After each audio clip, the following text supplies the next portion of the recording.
Selamat malam semua, Assalamualaikum warahmatullahi wabarakatuh. Hari ini 19 September, Kamis malam ya, update penerusan daripada video kemarin dan tadi siang. Kita mulai dulu dari segi fundamental yang barusan rilis itu dari klaim pengangguran itu lumayan surprise. Data yang sebelumnya itu direvisi 230, itu direvisi naik menjadi 231, tetapi aktual yang rilis barusan itu adalah menurun menjadi 219. Tentunya ini positif untuk indeks dolar juga, tetapi cuman jangka pendek bukan jangka panjang. Kemudian dari klaim berkelanjutannya dari pengangguran juga ada sedikit penurunan. Satu data lagi yang akan rilis di nanti jam 9 malam ya, penjualan rumah ini nanti akankah surprise positif atau negatif, itu yang akan dipantau untuk jam 9 nanti. Kesimpulannya dari segi fundamental yang barusan rilis ini sedikit positif untuk ngedorong indeks dolar ini menguat, tetapi dari jangka pendek ya. Untuk dari segi teknikalnya, harga ini dari zona tengah atau sebagai pivotnya atau pivot weekly ya, ini kan ke reject kemudian turun ke bawah, kurang lebih pas di level area sedikit di bawahnya 100.56 dan ke reject. Tetapi kalau kita lihatin dari segi time frame 4 sebenarnya belum ada konfirmasi penutupan di bawah level area tersebut.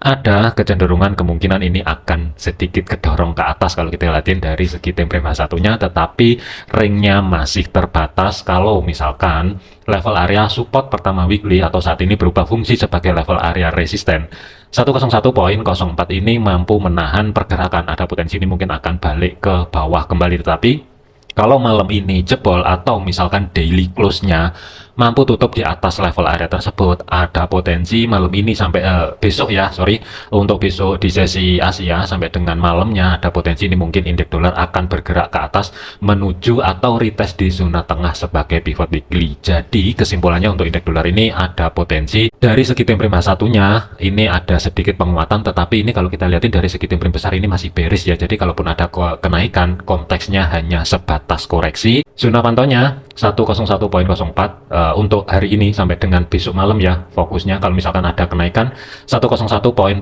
sampai dengan 101.36, kemungkinan masih nggak jauh-jauh kalau misalkan ada kenaikan di level area tersebut. Tetapi kalau misalkan ada penurunan, terus terang ini saya ragu kalau misalkan malam ini mampu bergerak di bawah 100.56. Gold. Pergerakan untuk gold ini dari tadi siang ini kan bahasinnya kalau misalkan lepas atau level area 2569 ini gagal mempertahankan sebagai level area resisten, ada potensi akan menuju level area 2587 kembali ya. Kalau kita lihatin saat ini sudah tercapai, hati-hati dikarenakan 2587 ini adalah level area resisten kedua monthly, jadi ada potensi ini mungkin ada zona kuat ya. Yang saya khawatirkan kalau misalkan kedorong ke bawah, kemungkinan ini nanti akan dijebol dan dia akan langsung bergerak ke bawah menuju ataupun retest di antara 2548 batas maksimalnya, atau kurang lebih nggak jauh-jauh di antara 2560 kembali. Ini kalau misalkan kedorong ke bawah. Tetapi kalau misalkan kedorong ke atas, nanti kita lihatin dulu, saya butuh konfirmasi daily close-nya mampu atau tidak tutup di atas 2587. Kalau misalkan daily close-nya mampu tutup di atas level area tersebut, ada potensi kemungkinan pergerakan besok ini untuk gold akan menuju balik ke level area 2600. Kemudian hati-hati di resisten kedua weekly itu 2619 ini levelnya. Cuman untuk malam ini kemungkinan masih belum, tetapi terus terang saya khawatir untuk saat ini potensial sideways ya, dan sideways-nya itu juga lumayan gede. Terus terang aja saya ragu di antara sideways-nya itu akan terjadi di antara 2587 sampai dengan 2592-an kurang lebih, itu sebagai batas atasnya. Kemudian batas bawahnya itu di antara 2550 sampai dengan 2548. Jadi ini ring potensial terjadi sideways-nya ini lumayan gede juga kalau misalkan kita lihatin dari segi time frame H1-nya ya. Tentunya untuk kemarin itu dari FMC rilis pun dia spek ke atas tetapi nggak awet, kebanting ke bawah, dan harga ini masih tetap bertahan di 2548. Kesimpulannya untuk gold malam ini, selama level area 2587 ini bertahan, dari segi daily close-nya tidak mampu tutup di atas level area tersebut, kemungkinan akan bergerak balik ke bawah atau potensi terjadi sideways dari segi time frame H1 ataupun H4-nya. Tetapi kalau misalkan daily close mampu tutup di atas level area tersebut, next targetnya 2600 sebagai physical price level batas maksimal sampai dengan besok menjelang penutupan market itu kurang lebih di 2619. Pergerakan condong ke arah bawah untuk malam ini, hati-hati di level area 2569 batas maksimal pantaunya adalah 2548 untuk gold ya. Untuk posisi saya lebih memilih netral, cuman untuk rekan-rekan kalau mau entry sell, saran saya ya untuk stop loss itu harus berada di atasnya 2600. Ini untuk stop lossnya idealnya ya, memang resikonya sedikit lebih lebar, hampir 200-an pip, tetapi dari segi targetnya kalau mau pentokin targetnya balik ke low-nya di sini 2550 atau 2548 tentunya sih nggak masalah. Kemudian untuk GBP USD, pergerakan untuk GBP USD ini baiknya udah beres ya, udah TP. Ini saya hapus dulu sekitar 70 sampai dengan 75 pip. Kemudian hati-hati dikarenakan untuk GBP USD ini kan sudah masuk ke batas pantau overnya untuk minggu ini. Resisten 3 itu jatuhnya kan di 1.3288, resisten 4 itu kan 1.3326. Kalaupun minggu ini berlanjut kenaikannya, kemungkinan penutupan market untuk minggu ini nggak jauh-jauh di antara dua level area tersebut ya, karena ini batasan over pantaunya untuk satu minggu ini GBP USD, dan potensi besar terjadi koreksi balik ke bawah, minimal itu koreksinya ke resisten kedua weekly yang saat ini berubah fungsi sebagai level area support 1.32100, dan batas normal koreksi idealnya adalah di antara history high minggu lalu 1.3158 dan 1.3132 ya. Jadi untuk GBP ada kecenderungan kemungkinan ini sebelum naik lebih tinggi, yang saya khawatirkan ini terkoreksi dulu baru upside kembali yang akan dilanjutkan tren pergerakannya untuk minggu depan ya. Jadi hati-hati untuk GBP USD. Euro USD, pergerakan untuk Euro USD ini juga sudah nggak bisa di trade ya, karena antisipasinya kan dia terkoreksi ke bawah dulu baru cari ancang-ancang setup buy, ternyata bergerak dulu ke atas mendekati level area resisten ke 3 weekly dan ke reject. Posisi sekarang retest kembali di level area resisten kedua weekly yang saat ini berubah fungsi sebagai level area support. Tentunya zona pantaunya sih masih tetap untuk level area atas ya 1.1185, tetapi saya khawatir aja kalau misalkan support saat ini 1.1135 ini gagal mempertahankan, ada kecenderungan ini kemungkinan akan balik lebih dalam ya. Jadi hati-hati, zona tengah sebagai pivot ini masih fresh, masih belum diambil. Untuk Euro USD hati-hati, sebelum naik lebih tinggi kemungkinan saya khawatir aja kalau spike ke bawah dengan cepat baru naik secara signifikan. Jadi untuk zona pantaunya ini sih pivotnya hati-hati untuk minggu ini ya, karena ini masih fresh, cuman tetap karena level area 1.1085 ini juga ada support, tetap mesti diperhatikan juga. Ada kecenderungan untuk Euro USD kemungkinan arahnya malam ini ke bawah untuk koreksi sebelum naik lebih tinggi.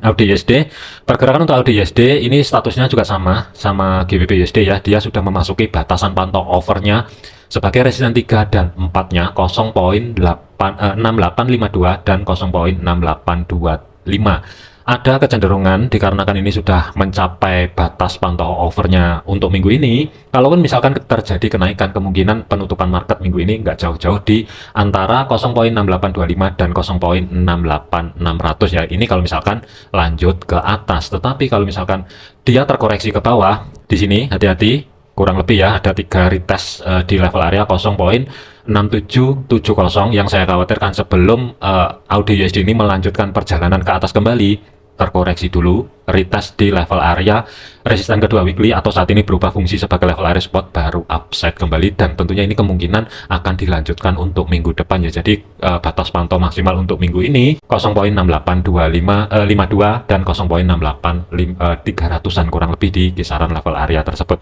Kalau dimanfaatkan untuk cari ancang-ancang setup sell sih tentunya nggak masalah, tetapi dari segi jarak stop loss harus berada di atas 0.6825 dan targetnya juga nggak bisa jauh-jauh 0.67700 ini sebagai targetnya. USD CAD, pergerakan untuk USD CAD ini lebih cenderung ke atas untuk koreksi ya, tetapi untuk saat ini itu harga masih baru aja break dari level area support pertama weekly yang berada di 1.3559. Jadi hati-hati aja, ini yang saya khawatirkan sideways-nya pun juga berlanjut ya, kurang lebih panjang banget untuk sideways-nya itu dari tanggal 7 September sampai sekarang ya. Tetap waspadai kalau misalkan itu terjadi. Zona pantaunya malam ini kalau misalkan ada kenaikan untuk USD CAD kemungkinan nggak jauh-jauh batas atas sebagai zona pantau 1.3600 sampai dengan 1.3600. Hati-hati di zona tengah atau sebagai pivotnya ya, karena harga ini kan pergerakannya dari pivot kan ke atas, tetapi kurang lebih pas di level area resisten kedua ini kan ke reject ke bawah dan tidak ada reaksi ya. Di sini di pivotnya nggak ada reaksi, langsung bergerak ke bawah, jebol di level area history low minggu lalu yang berada di 1.3546 ini sebagai kuncinya kalau menurut saya ya.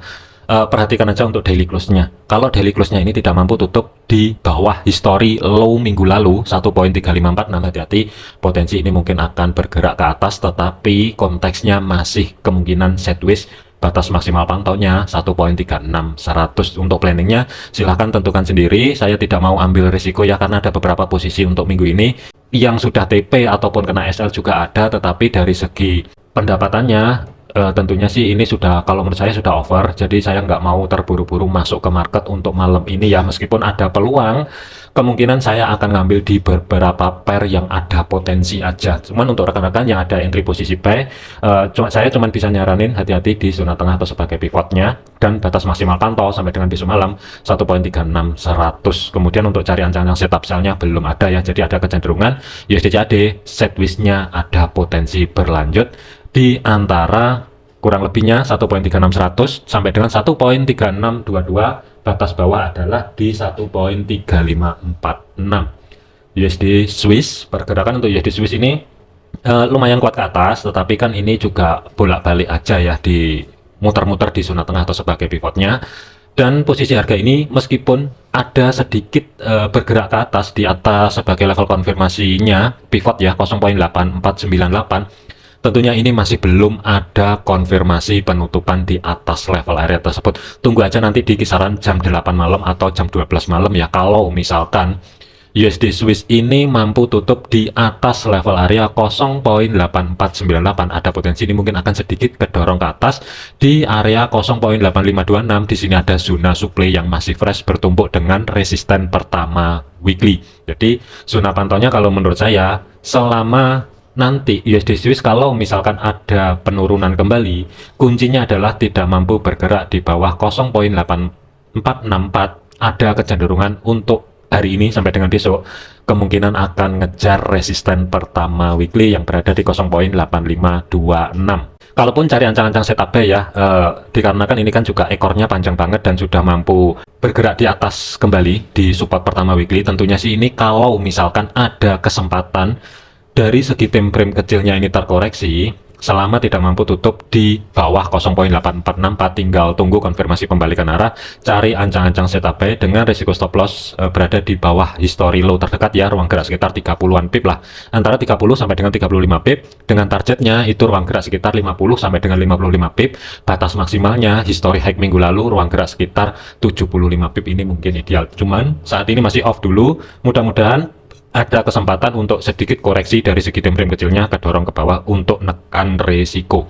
USD Yen, pergerakan untuk USD Yen dari segi time frame 1 dia juga berhasil bounce dari pivot ya, ketika harga dari bawah dari support pertama di sini 140.86 ya, harga kan ada reaksi sebelum break di atas pivotnya, kemudian membuat zona demand lanjut ke atas kurang lebih ya, dan retest di history high minggu lalu yang berada di 143.800, kemudian kan dia terkoreksi ke bawah dari segi time frame kecil, tetapi zona tengah atau sebagai pivot di sini mampu menahan pergerakan dari penurunannya dari segi time frame kecil ya, kurang lebih pas di pivotnya harga ke reject dan ada konfirmasi pembalikan arah, harga mampu bergerak balik di atas 142.47. tentunya ini kalau dimanfaatkan cari ancang-ancang setup buy ini terus terang aja sudah telat, kecuali untuk rekan-rekan yang nyimak di video-video yang sebelumnya sih, kalau misalkan dapat entry posisi buy ya, hati-hati untuk besok Jepang akan rilis suku bunga, jadi rawan spike atas bawah. Kalau misalkan kalau kita lihatin dari segi teknikalnya ya, selama 141.600 pembulatan ini tidak dijebol ke bawah, kemungkinan pergerakan ini akan ngambil di resisten kedua weekly sebelum downset kembali ya, yang berada di 144.96. Jadi hati-hati di level area tersebut. Saya tidak menyarankan entry sell untuk saat ini dikarenakan zona demand di sini dan pas di level area pivotnya, ketika harga turun mampu menahan pergerakan. Jadi ada kecenderungan malam ini sampai dengan besok sebelum rilis suku bunga dari Bank Sentral Jepang ya, ada kecenderungan mungkin akan menuju arah atas. Kuncinya di sini 144.96. Oke, jadikan video ini sebagai referensi, jangan dijadikan sebagai patokan, sesuaikan juga dengan planning rekan-rekan semua ya. Jangan overload, jangan overtrade. Sekian, terima kasih, sampai jumpa di video yang selanjutnya.